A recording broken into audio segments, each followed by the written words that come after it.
And good evening. Welcome to the Early Late Night Live show. On tonight's show, we have Jaci Kjernander back on the show and Mallory Silva to talk about their new film, Out. All right. Roll those opening credits.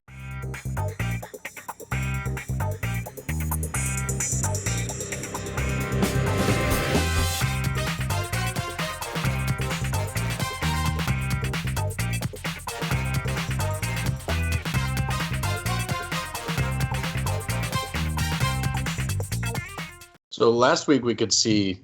Oh, we're back on the air. Welcome to the Early Late Night Live show on every Wednesday night from 7 to 8 on Exeter Channel 98 and on our YouTube channel, the Early Late Night Live show YouTube channel. Please make sure to like, subscribe, and share with your friends and enemies alike.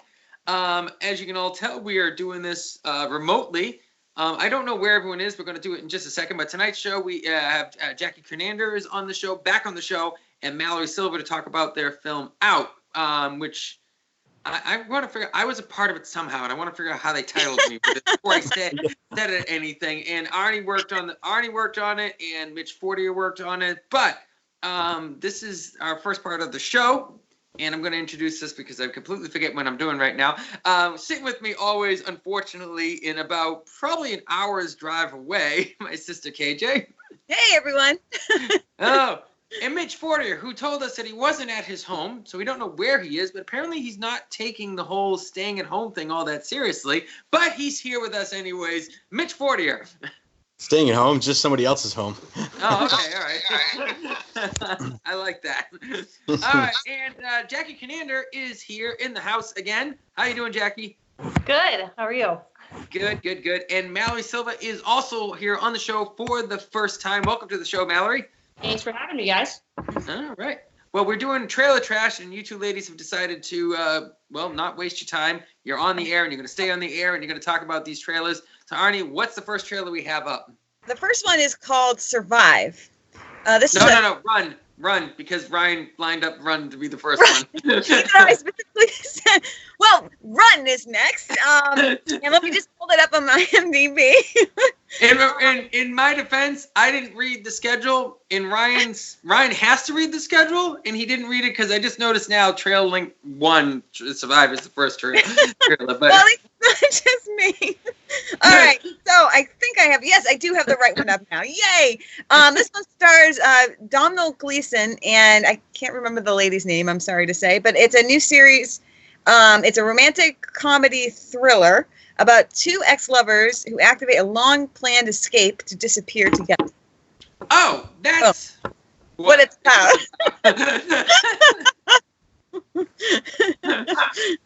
Bob Turjo is in the YouTube live room. I still say that after all this time.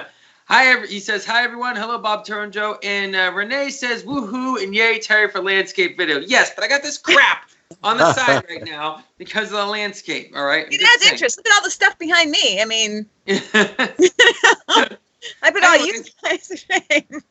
Anyway, so Mitch Fortier, what's your first thoughts on this trailer? Well, I didn't have a lot of thoughts at first when I was watching it, and because at first I was thinking it was setting me up for this thriller and this great pop out and make it all exciting and scary and all that other stuff. But then, it got kind of cute and cuddly, and then it got kind of sexy and hot for a second there, and then it was just kind of a confusing trailer overall. I mean.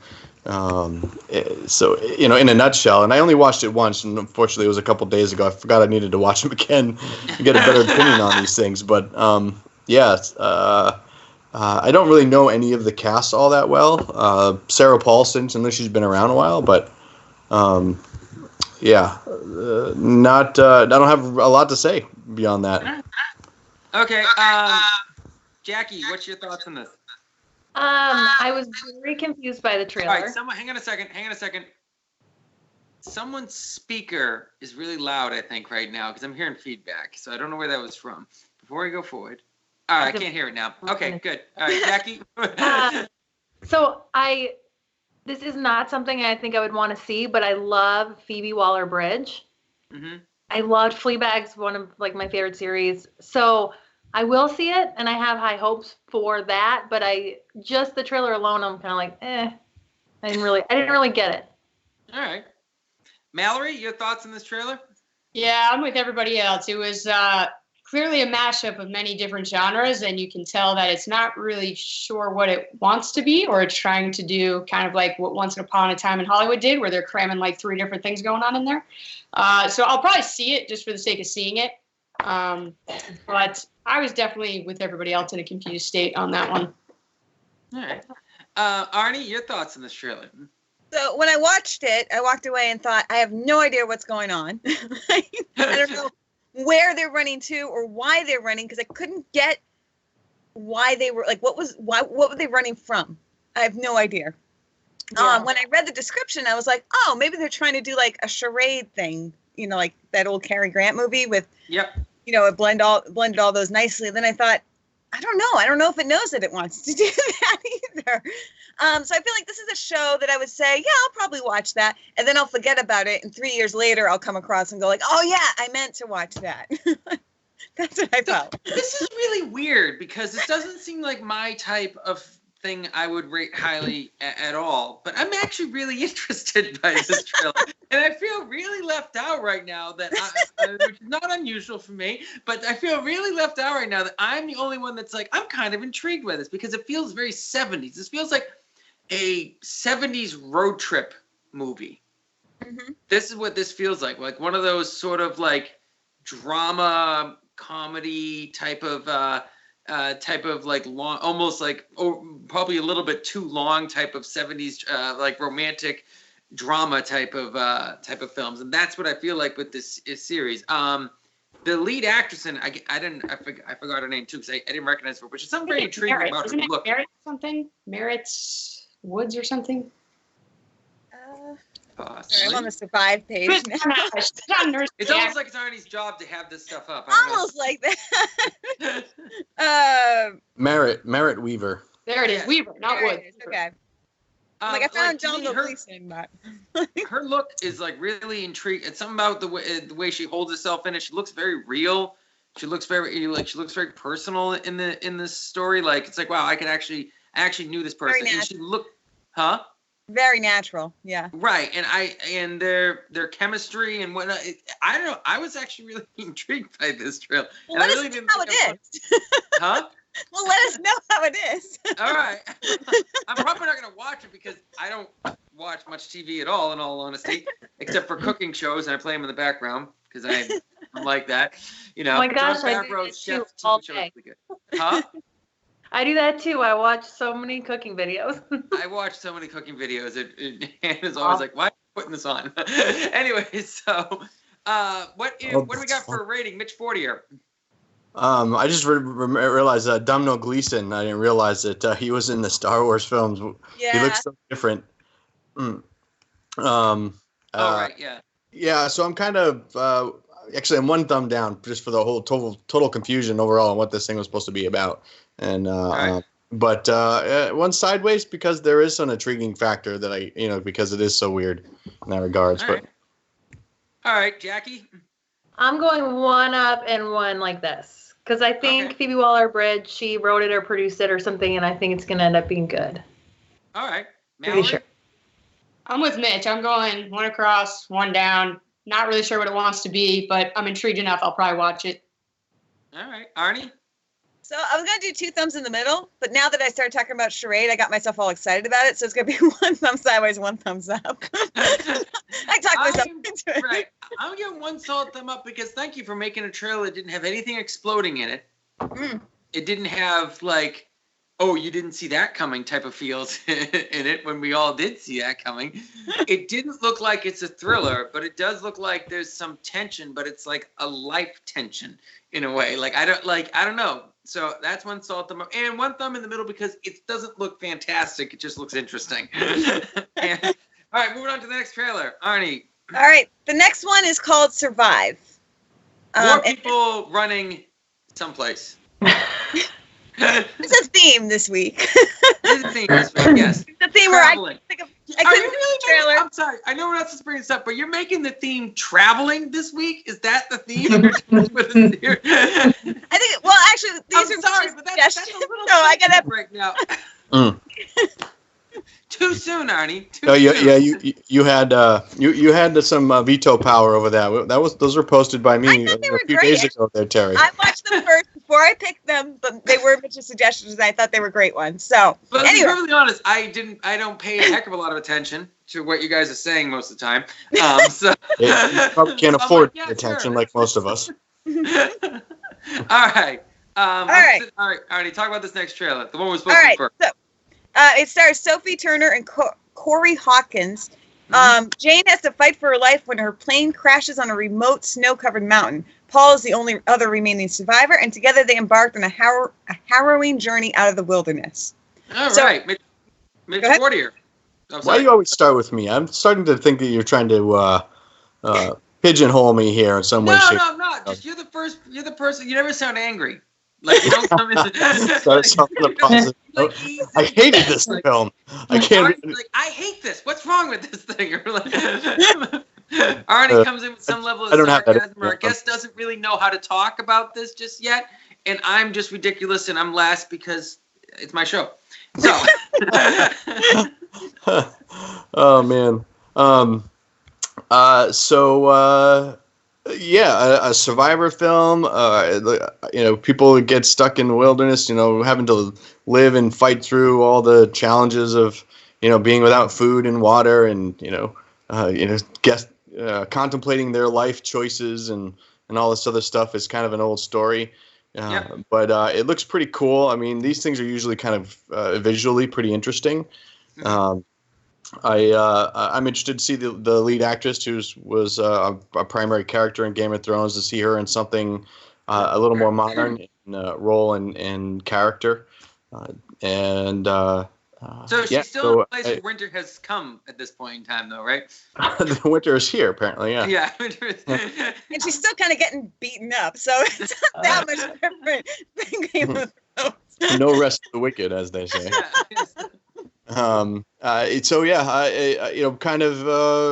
Nothing spectacular, comes out of this thing for me, ultimately, except for her and seeing her in a different role at this point. All right, Jackie. She survived. I'm not frozen, am I? Oh, no. Yeah, you're not. Okay. So she's in the bathroom when the plane crashes, and he's in the middle of the plane, and they are the only two that survive. I feel so like right there, more than that. I'm just like, no, I'm good. I'm not interested in this movie at all. Let's be honest. Anytime anyone has been on a plane, in a bathroom, on a plane, we always feel like we're going to die. So I don't like. It's the worst place in the world to have to go to the bathroom is on a plane. So for sure. Yeah. With my luck, I'd be like, oh, please, why did I have to live through this? Right. But then he's in the middle of the plane, and those two survive. I just don't understand it. So I don't think I'm going to see this one. All right. Mallory?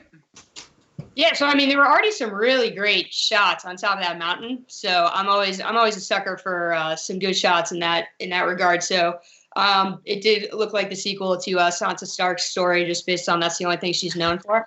But kind of similar to Mitch, I'm interested to see what she can do outside of Game of Thrones. Similar to Jackie, a couple of quick cuts there, and all of a sudden they have snow attire on, but they crash. Yes. She was wearing a flannel, and I'm like, all right, I guess we'll figure this out. But it's definitely intriguing enough, just with a suspenseful, at least cohesive, at least we know what we think this movie.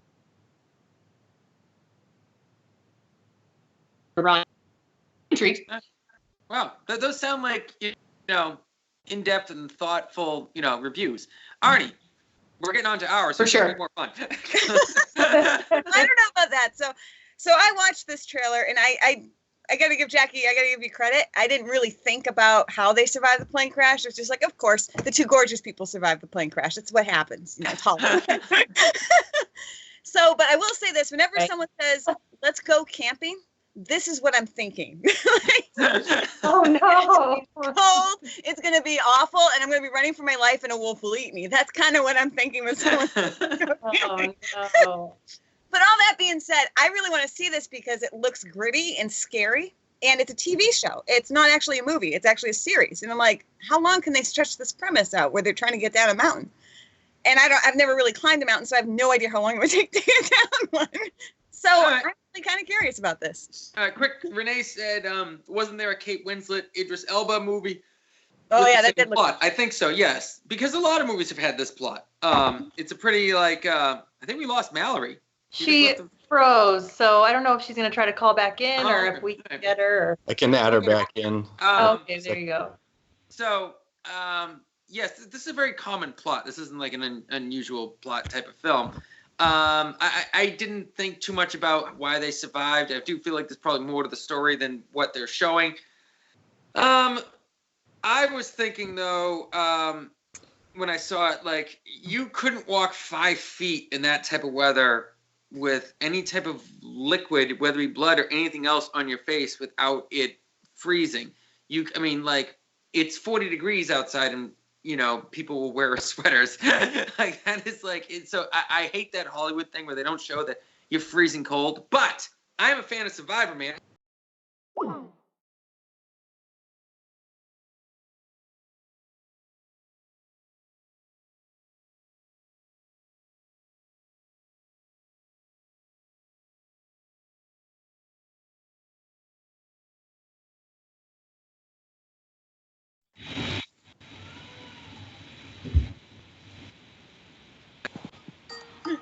That was interesting. Are we back? I don't know. Let me see. Am I here? I'm here. I'm here. Still going. Live. It's Wednesday night. Wow, now my screen reoriented. Okay. All right. Here we go. Anyways, I'll try and add Mallory again. Oh. We're going to go through these ratings really quick, though, so we can move on to the next segment so Ryan can go to break and we can figure out what's wrong at break. Anyways, I'm going to do this really quick. 2 thumbs in the middle because nothing too intriguing about it, but nothing particularly wrong with the trailer. That's my review of it. Jackie? I'm going to go 1 down, 1 in the middle. All right. Arnie? 2 thumbs up because I do actually really want to see this. Oh, okay. All right. Mitch? You can tell me how they survive. Boring story or redone story, whatever. Sophie, both in the middle. All right.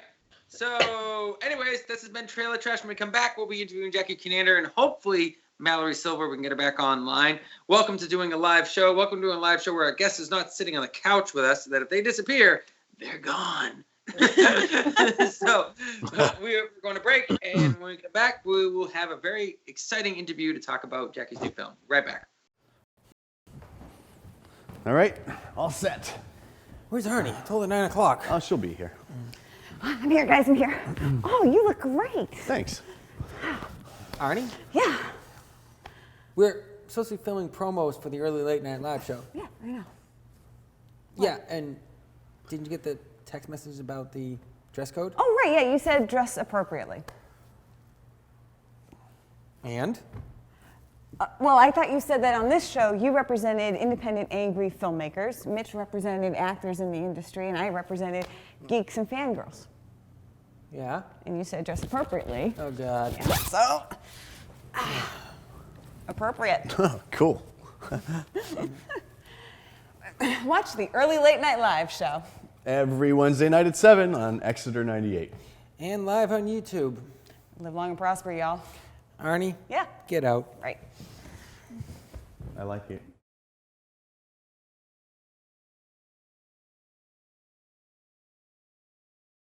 We're back. Oh, we're back in the air? We're back Guys, in the air. guys. Welcome back to the Early Late Night Live We did Show that on video every already. On every Wednesday night from 7 to 8 on Exeter Channel 98 and on our YouTube channel, the Early Late Night Live Show YouTube channel. Coming to you live from a town in Maine. I'm not going to mention on the air. Arnie, where are you coming from? A town in New Hampshire. All right. And Mitch, you're coming from a city in New Hampshire, right? Yeah, Goffstown, Right. which is next to Manchester. Oh, Goffstown. Never mind. Yeah, Penardville or Goffstown. Yeah, Right. Bernardville. Yeah, Penardville. Yeah. the little anomaly in the armpitville. Yes. Jackie, where are you hailing from? The Dirty Dover. Oh, Dover. Oh, okay. Yeah. And let me see. And then Ryan's in Deerfield, I believe, and Mitch is in Massachusetts. We're coming from 3 states, a bunch of different counties, and we're all on one somewhat successful show. But anyways, welcome back to the show, Jaci Kjernander. Thank Great you. having you on the show. I love being on. You guys are awesome. Yeah, it's great. It's great fun having you on the show. Last time you were in pre-production for your project. Yeah, I think we were like 2.5 weeks away from filming when I was there. Mm-hmm. And Mitch was not tied on to the project last time I was there. And then it was 2 days later you came on as first AD, right? Oh, right. Yeah. No, that's right. Yeah, when you first were there, I misheard you. Yeah. No, I was a last minute addition. Yeah, our first AD had to drop out. And then thankfully Mitch was available because he was amazing. I literally don't know what I would have done without Mitch there or KJ. So. Well, you probably would have had Terry nosing around and hanging out and causing disruption and stuff. That's what we would have had. Well, I did come on set for like 10 minutes, and then I got scared, and I left. Why? Why'd you get scared? Mitch looked serious. I'd never seen Mitch serious. I'm like, there must be something really wrong. I'm out of here. Mitch kept everything flowing. Him and Miriam did a great job with that. Yeah, we had a great crew. I think KJ might be a little mad when she sees the final cut of the film. Oh no, with the line levels wrong? I will be mad if the line levels are wrong. No, oh man, no, all that's perfect. I just cut out a big scene there was a lot of continuity in that scene, and I just cut it out. Oh. So I felt bad, 'cause, like, all of her hard work, and I just cut it. All the work went to waste. Well, hey, me and Arnie that's showbiz, you know. That's the way it is. You know, well, I don't. But you haven't been in the conversation. I told her to cut 20 pages out of a script. So. You know, my editor gave me a manuscript. Oh, I'm sorry. Go ahead. What was it like for you your first time directing? It was great. I actually really enjoyed it. I can't wait to get back in front of the camera now. Which, if Mal was here, she would tell you that surprised her, because I love directing and I definitely want to continue directing. But being on that side of the camera, I just missed being in front of the camera. Yeah, I can see it. It kind of goes back and forth. Like you like being in your costume and whatnot. It gets really exciting. But then after you do a movie or something like that, you're like, man, I want to just dress like a bum and be behind the camera. Yeah, I mean, it was a lot of fun. Mitch was really like a good crutch for me. I don't know if that's the right word, but he helped me a lot with understanding things and just making sure. And then Amanda, our cinematographer, she was incredible. I would work with her over and over. Now, how big a crew was it on the set? It was a pretty big crew when I went there. Yeah, we had a crew of 30 total. Wow. Yeah, it was huge. It was so big. But it was great. I mean, it ran so smooth, I thought. And how many days did it take to shoot? 2. 2 days. The first day we shot 9 pages, which is crazy. That is a lot of pages. It was a busy day. Yeah, and yeah, so that, and especially because you shot it all in, I think was it Mallory's house? Whose house was it? Yeah, it was at Mal's house, which is actually only a mile from my house, which was nice for me. But yeah, we shot it all in her house, which was nice. And it was a beautiful location. She's got a great house. Yeah, so that made it super easy. The crew could keep their equipment there. Mm-hmm. And we got in Mitch wanted to start us at like 4. But I think we started at 5:30. And we started 6. 6, yeah. I got there at like 5:30 just to make sure things were good to go. But what was one of the biggest surprises from directing that you experienced? Surprises? Yeah, I didn't think that was not like something funny in the day, but as an experience of directing for the first time, what was one of the things you just didn't see coming? I think like confusion in my head.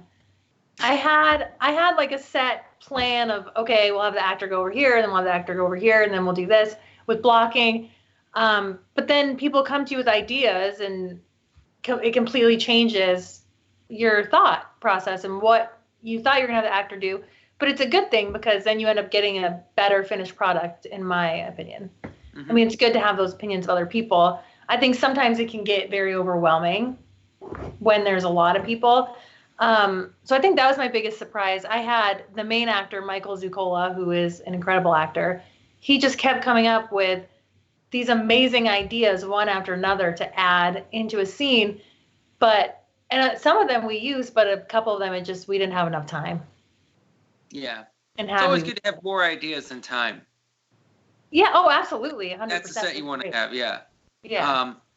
Now, but would you be interested in directing again? Is it something that you think is definitely. Yeah, 100%. I love directing. It's just if I had to choose one over the other, I don't know if I could do it, because acting has always been my first love, and I love acting. So if I had to choose one over the other, I would choose acting. But I love directing. It was so much fun, and I definitely want to do it again. I mean, now in the post-production process, I mean, just, it never ends. You've made films, and you have your feature you're about to release to the world. So, yep. It just never ends. Just say, I'm still working on it. Yeah, you always will be.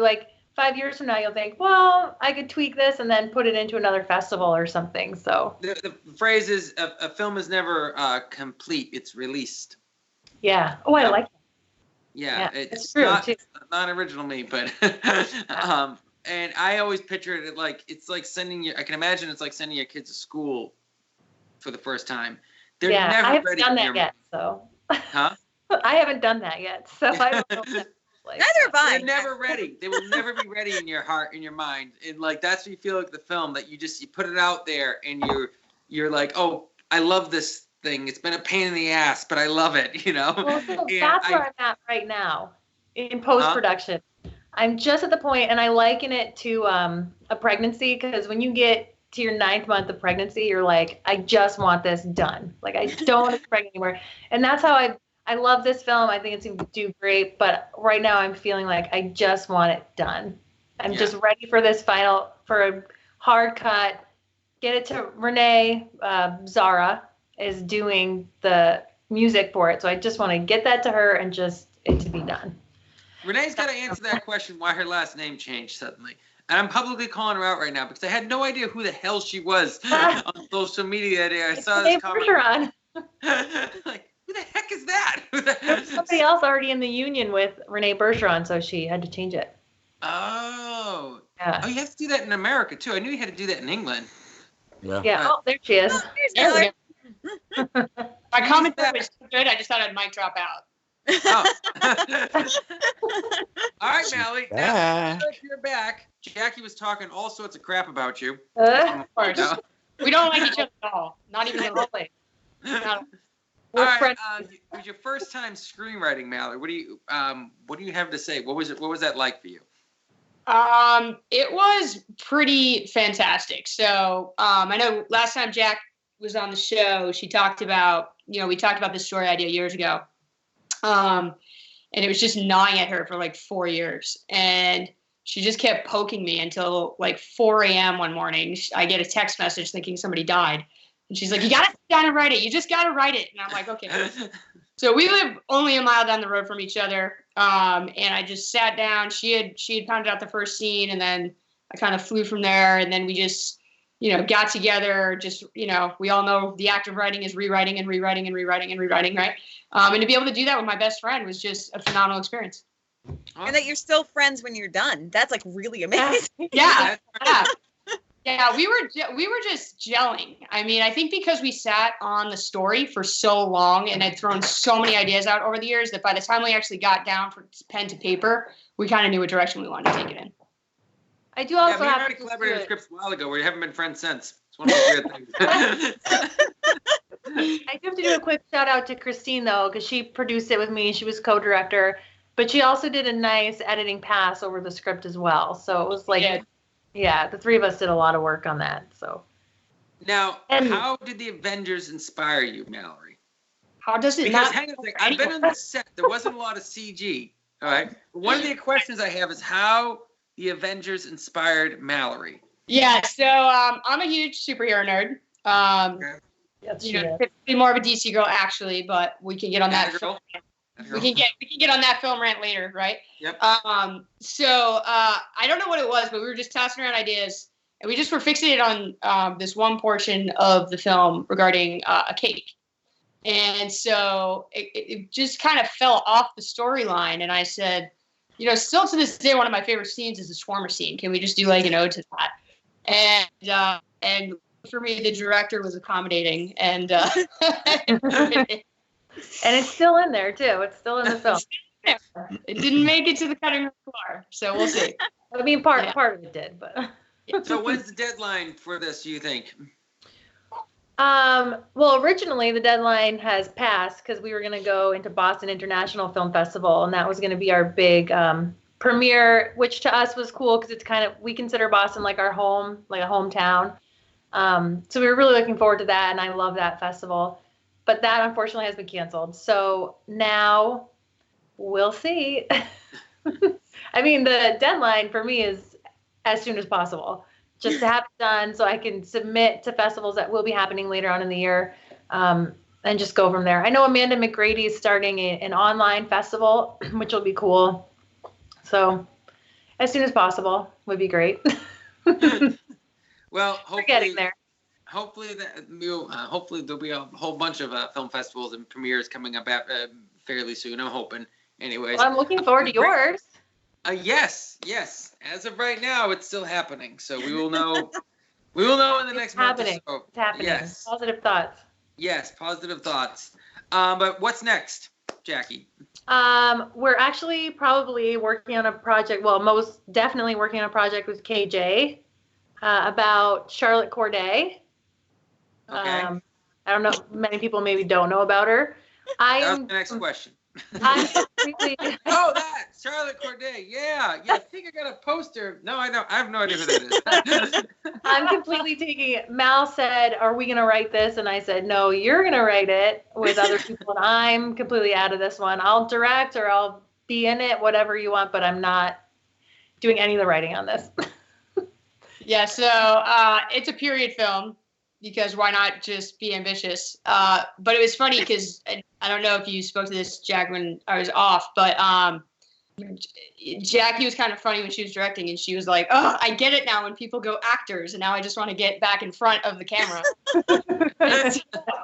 I was like, "That's cool," because I'm just really exploring behind the camera. So there's this woman, Charlotte Corday, from the French Revolution, and my thesis in college was the French Revolution in film.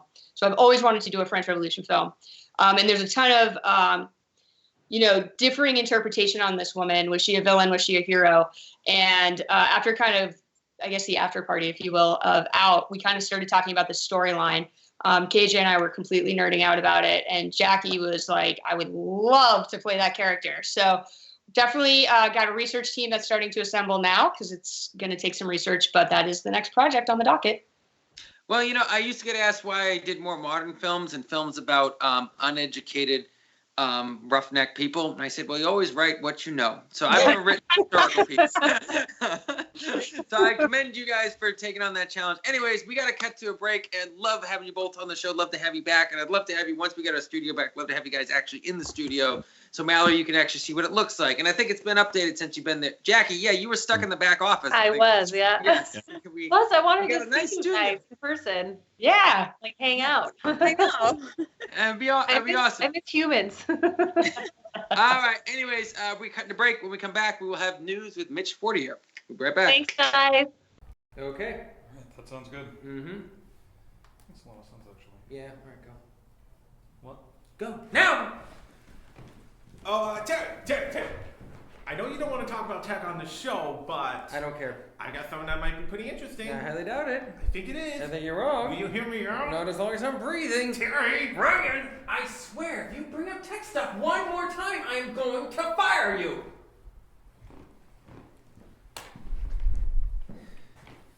Man, that was tense. You okay?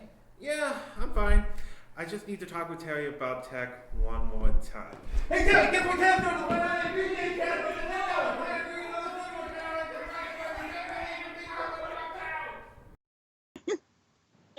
Oh, right.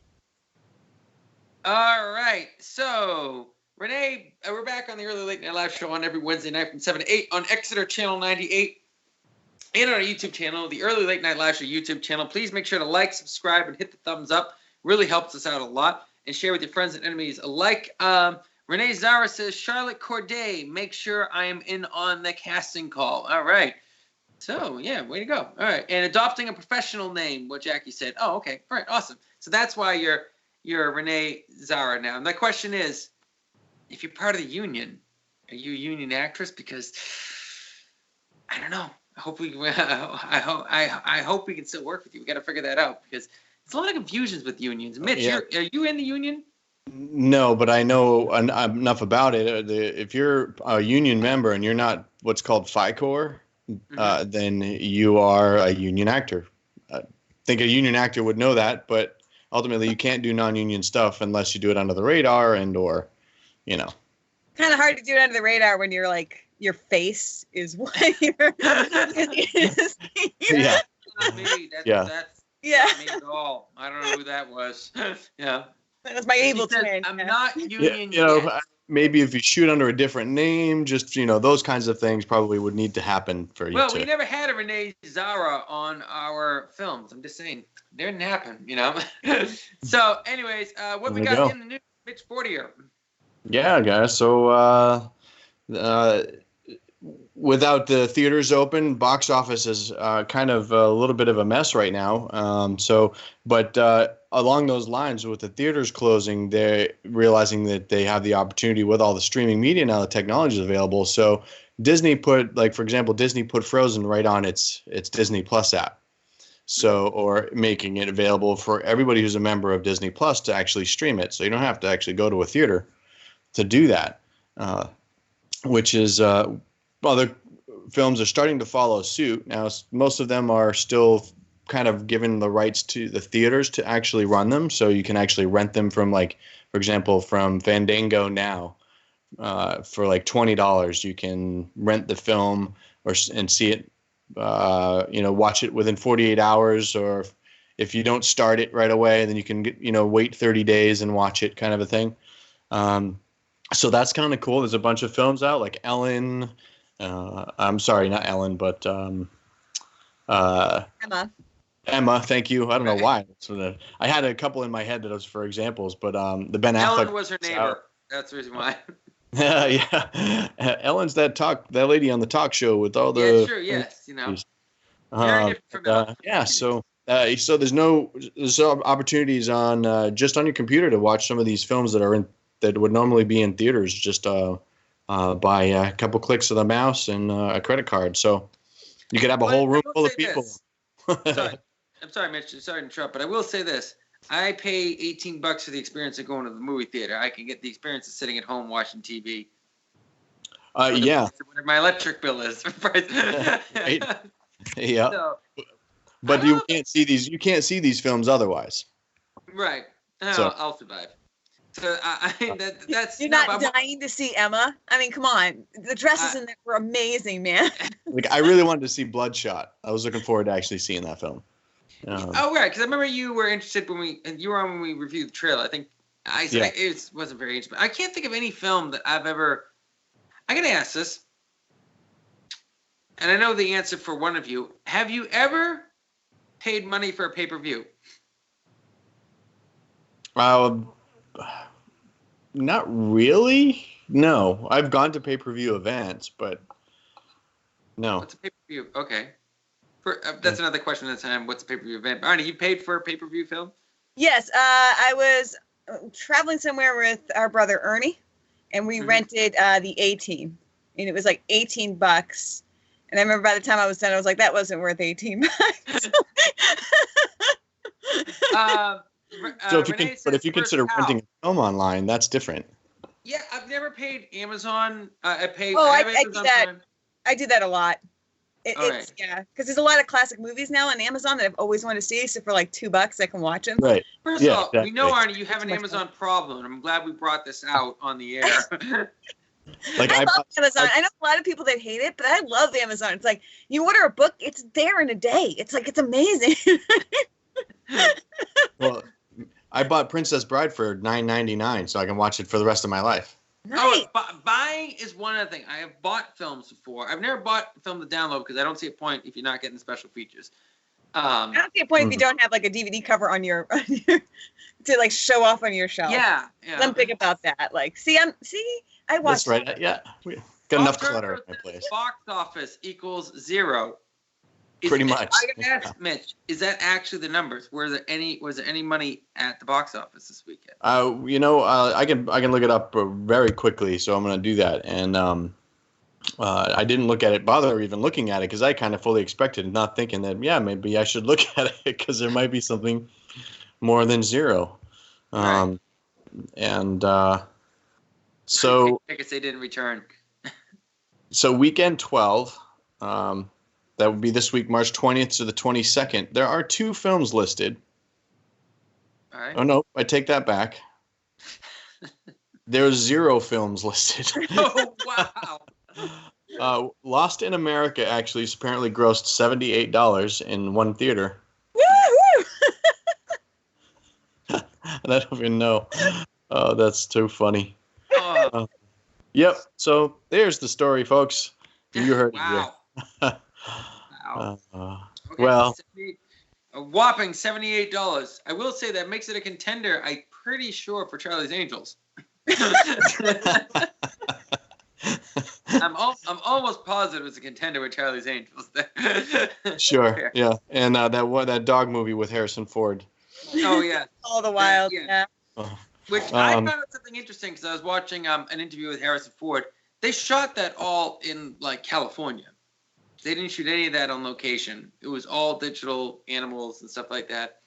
I'm like, really? So there are mountains near California. And yeah, stuff. not snow covered. Yeah, but I don't think they look like what they were looking like there because they were saying it was all pretty much green screen because of it was all digital animals. Armadillo Stampede says, I try to only buy movies that have behind the scenes and deleted scenes, etc. Amen. That's why you buy them. But I was thinking the other day, remember how wherever you go. So I understand buying a digital copy because then it's with you in your phone, it's on your tablet, it's everywhere you need to be. That film is there. So I totally get that. That's true. I also want on my.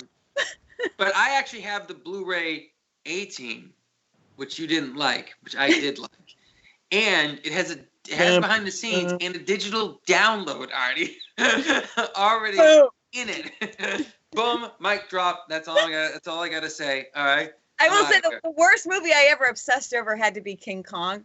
Because I walked out of the theater saying, I hate this movie. This is a stupid movie. And then I went and I bought it in special edition and I got the soundtrack. You had to get a special edition. How do you buy a movie that you hate? I was like, yeah. You don't know it very well, do you? No, like bad movies inspire me. It wasn't a bad movie. I don't think it was a bad movie. It was way too long. Yeah. And I think I've said this on the air several times. If you could cut out 40 minutes of romancing the monkey sequences,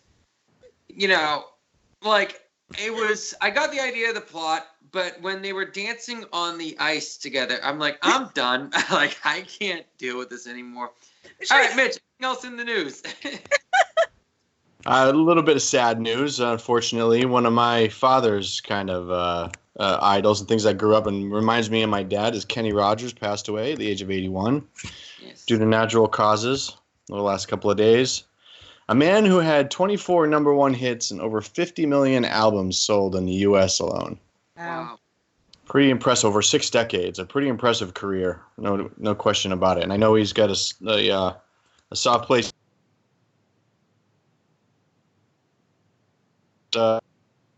his work.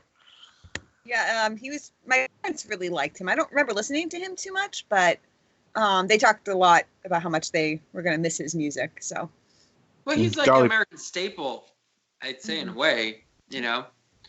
I guess he played his last hand. Let's just So yeah, there's a lot of outpouring, and Lionel Richie.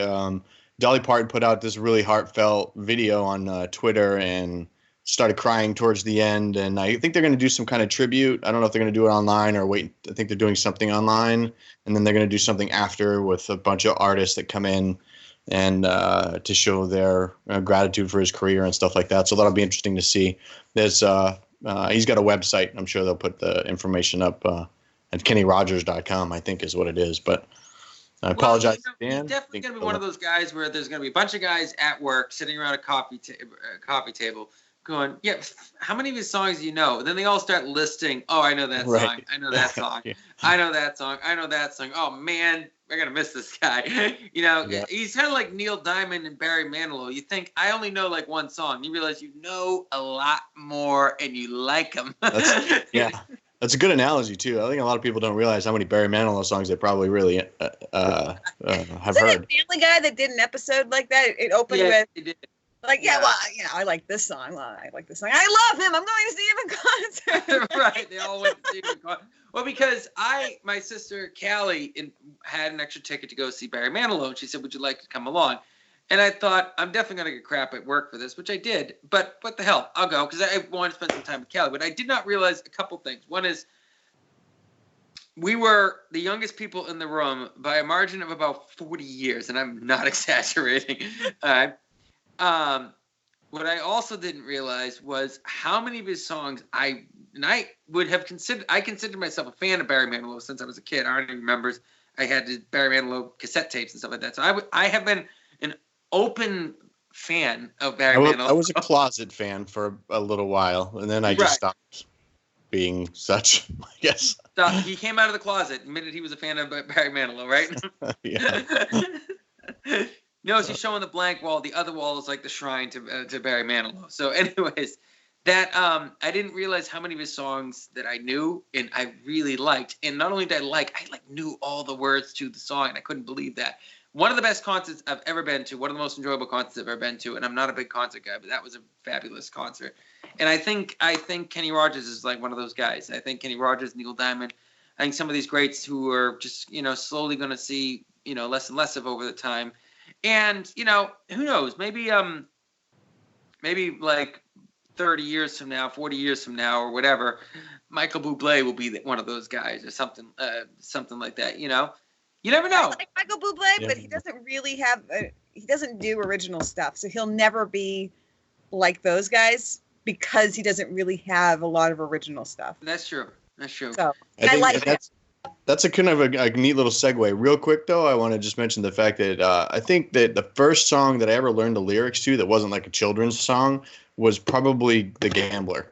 For real. Like, that's the oldest song that I know the lyrics to that I think I probably, that and maybe a couple Alabama songs, honestly. But my dad is a big country fan.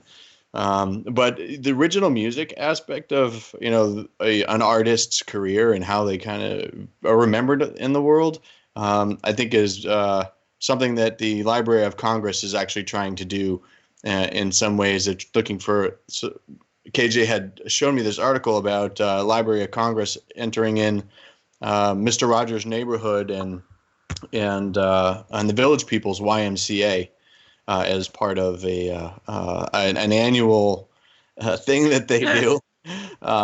They created this in 2000, and they have the Library of Congress create collections and puts them into their catalog.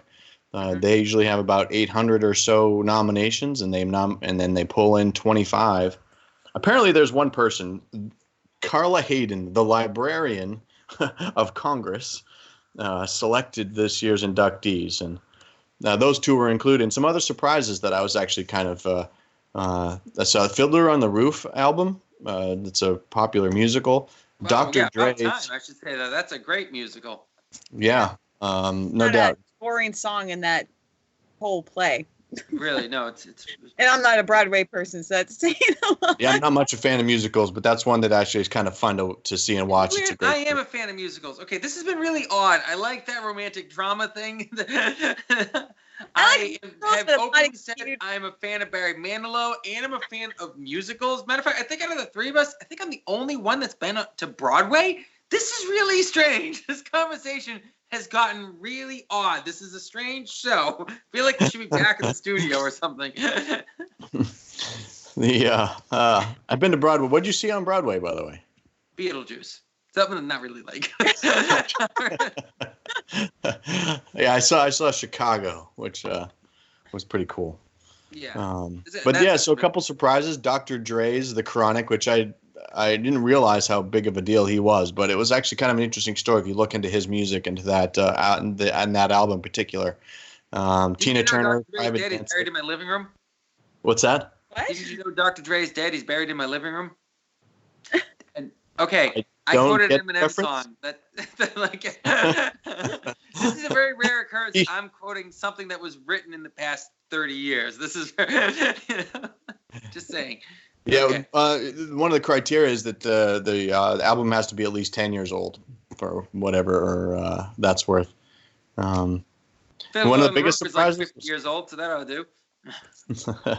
And then one of the other surprises was Cheap Trick. Cheap Trick's live album at Budokan, or I'm not even sure, Budokan, was another edition this year, which was kind of weird, but who knew? All right. Anyways, we got to cut the break. Sorry, we're going to wrap up this news segment. We're going to cut the break, and we'll be right back with the last segment of the show. So sorry. Early Late Night Live show on every Wednesday night from 7 to 8. Typically, we take a break every quarter, but, well, we'll be back. No! Again. What's going on? Well, we're trying to film a promo for the Early Late Night Live show, but Facebook Live keeps kicking us off. Technical difficulties. Tell me about it. Oh, okay. All right, here we go. All right. It's the Early Late Night Live. That's out of 10. What are you trying to say? Well, that people should watch the show because we have so much fun, talk entertainment news and, things like that. And, of course, my segment. Yeah. I swear, Facebook hates us. Hey, maybe if we do this. Ooh. Oh. Whoops. Accidental selfie. Yeah, okay, look, let me. I got it. No, you apparently don't. No, I You don't actually know what you're doing, all right? It's my phone. Yeah, no, listen, let me do it. Let me do it. You're acting like such a girl. Oh my gosh, you guys. What? We're live. Hey. Join us Wednesday night, 7 p.m., Exeter Channel 98. And on YouTube, when it works. And we'll talk entertainment news and trash some trailers.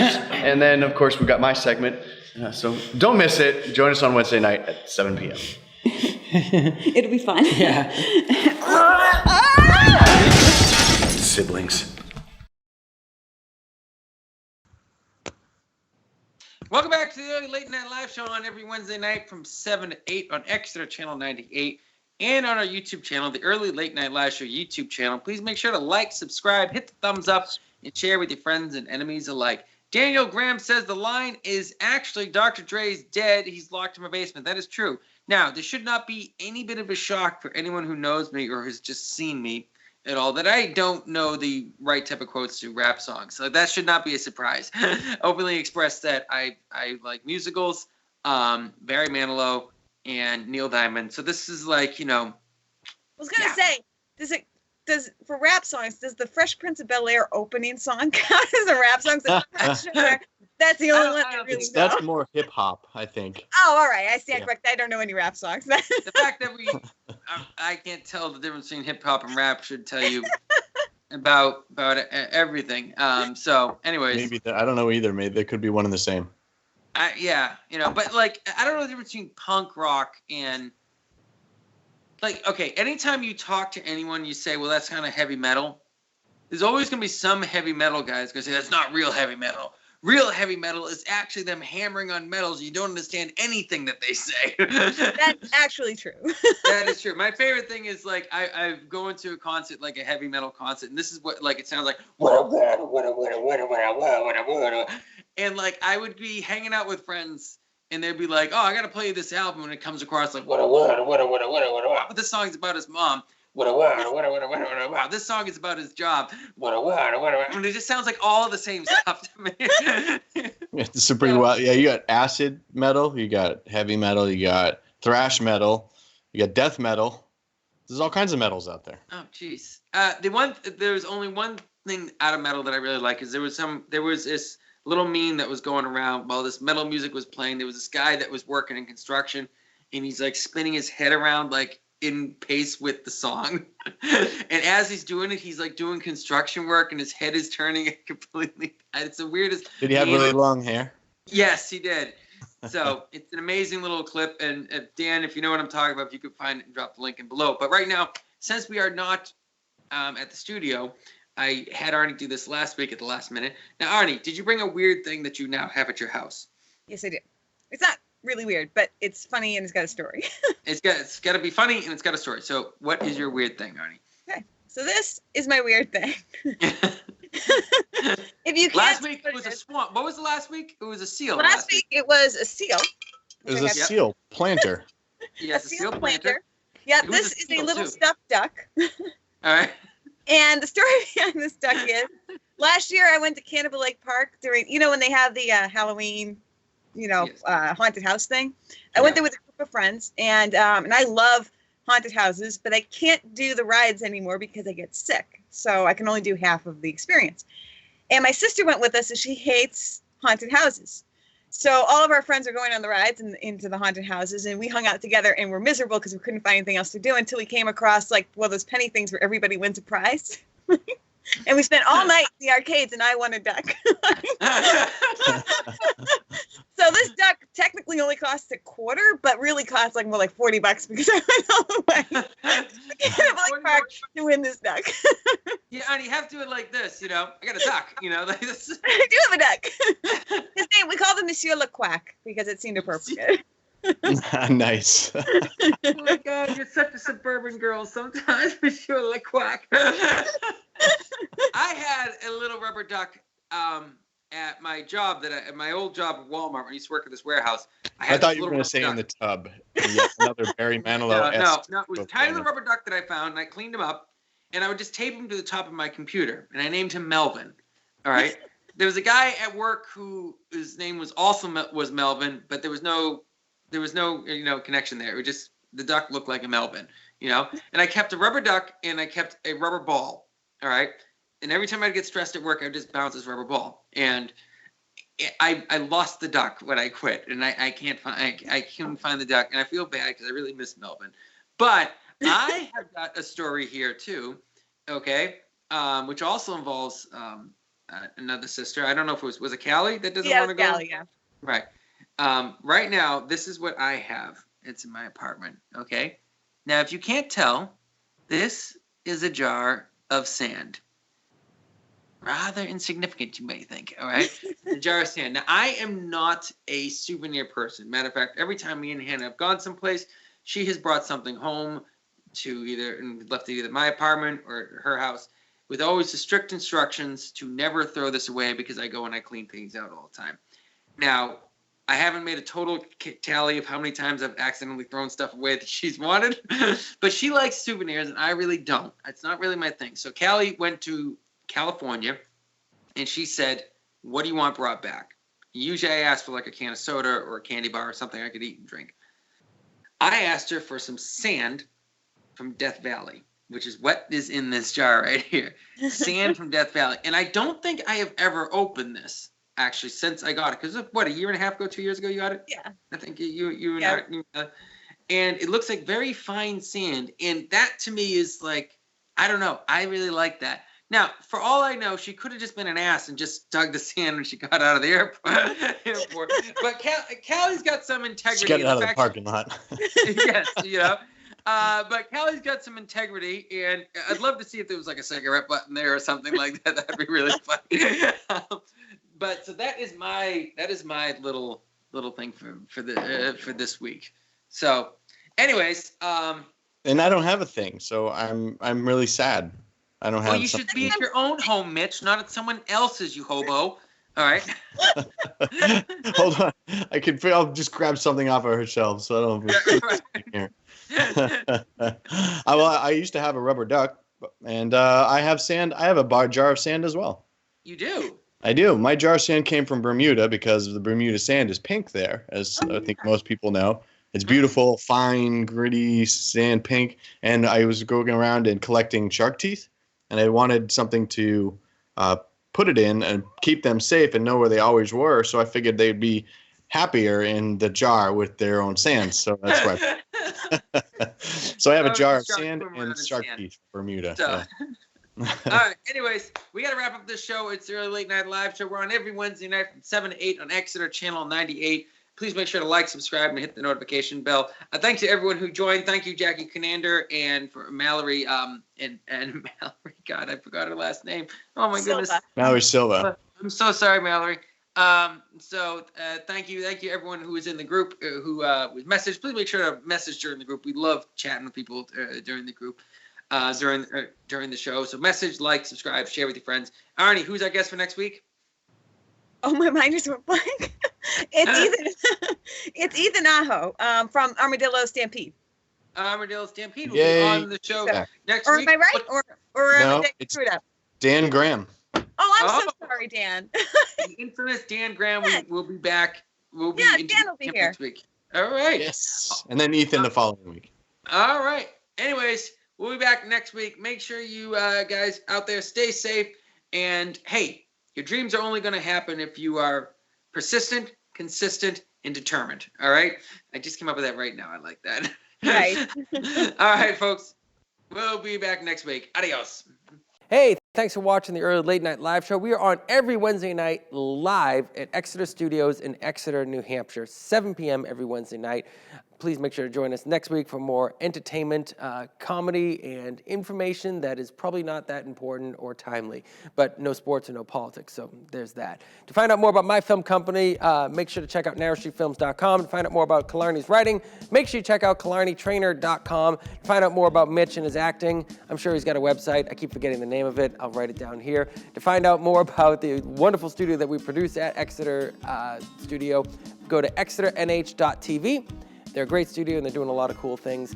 But please make sure to like us on Facebook, and please, please, please make sure to subscribe to our YouTube channel. Hit the notification bell and like, and make sure that you share with your friends and enemies alike, because we don't judge that much. See you next week.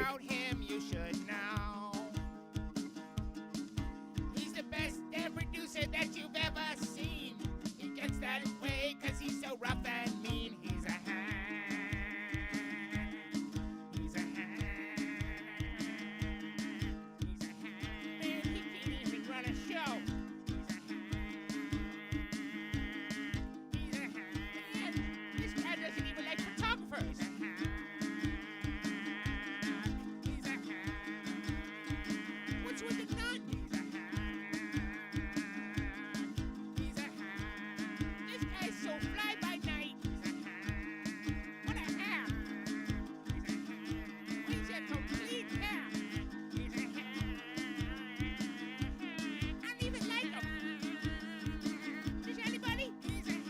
Nobody likes him.